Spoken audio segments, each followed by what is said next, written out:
Selamat pagi dan salam sejahtera dalam kasih Tuhan. Mari kita berdoa. Kami puji, kami tinggikan nama-Mu Tuhan. Sebab kemurahan Tuhan yang besar melebihi segala sesuatu yang kami terima dari dunia oleh Tuhan. Karenanya dipermuliakanlah nama-Mu. Kami akan mendengar dan merenungkan firman Tuhan di dalam nama Tuhan Yesus. Amin. Mazmur 120 ayat yang kedua dan ayat yang ketiga. Ya Tuhan, lepaskanlah aku daripada bibir dusta, daripada lidah penipu. Apakah yang diberikan kepadamu dan apakah yang ditambahkan kepadamu, hai lidah penipu? Dalam pergumulan-pergumulan yang selalu dialami oleh pemazmur,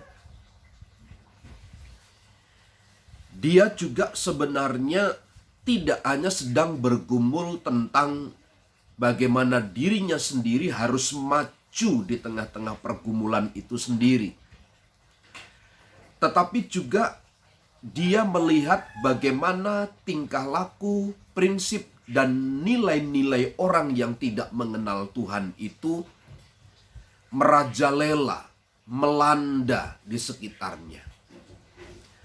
Apa yang dilihat oleh mata pemazmur adalah sesungguhnya perbuatan-perbuatan yang sangat jauh menyimpang dari prinsip kebenaran. Seolah-olah tipu menipu itu adalah sesuatu yang wajar. Tipu menipu itu adalah sebuah kegiatan yang biasa saja. Inilah yang dipandang dan dilihat oleh pemazmur. Sehingga pemazmur mengalami satu dilema yang dalam, keprihatinan yang dalam, kesedihan yang mendalam. Oleh karena prinsip dan nilai yang dipegang oleh orang-orang yang ada di lingkungannya. Karenanya di dalam ayat 2, ya Tuhan, lepaskanlah aku dari bibir dusta.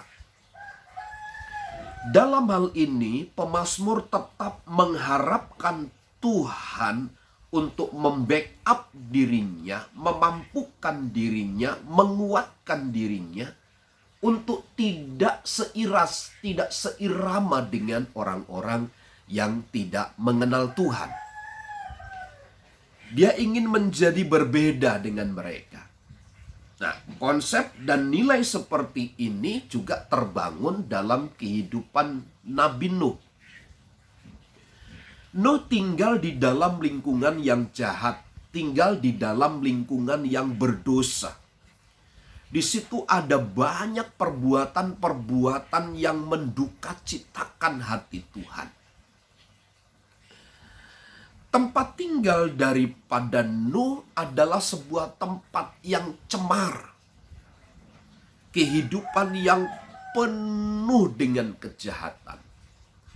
Tetapi di dalam lingkungan yang seperti itu, Nuh tidak sama perbuatannya dengan orang-orang yang tidak mengenal Tuhan. Dia kuat, dia bisa karena Tuhan yang menopang, karena dia berdiri di atas prinsip kebenaran. Pemazmur juga mengalami hal yang sama. Ya Tuhan, lepaskanlah aku. Ini sebuah keprihatinan, sebuah pergumulan yang berat saat melihat apa yang di sekitarnya itu. Orang seolah-olah bibir dusta, lidah menipu itu menjadi bagian yang konkret dilihat dari hari ke hari. Karenanya dia pastikan apakah yang diberikan kepadamu dan apakah yang ditambahkan kepadamu, hai lidah penipu. Pertanyaan penyesalan. Kenapa orang-orang harus hidup di dalam lidah bibir dusta? Karenanya Bapak Ibu Saudara, ini pergumulan yang berat ketika ada di dalam lingkungan.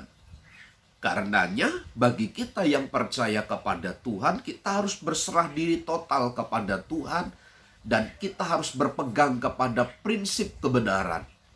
Bahwa lidah dusta, bibir dusta itu tidak akan pernah membuat kita bertumbuh atau mengenal Tuhan, atau dalam keadaan yang lebih baik. Tetapi lidah dusta sesungguhnya, bibir dusta sesungguhnya adalah bagaimana pintu masuk orang tidak akan pernah mempercayai kita.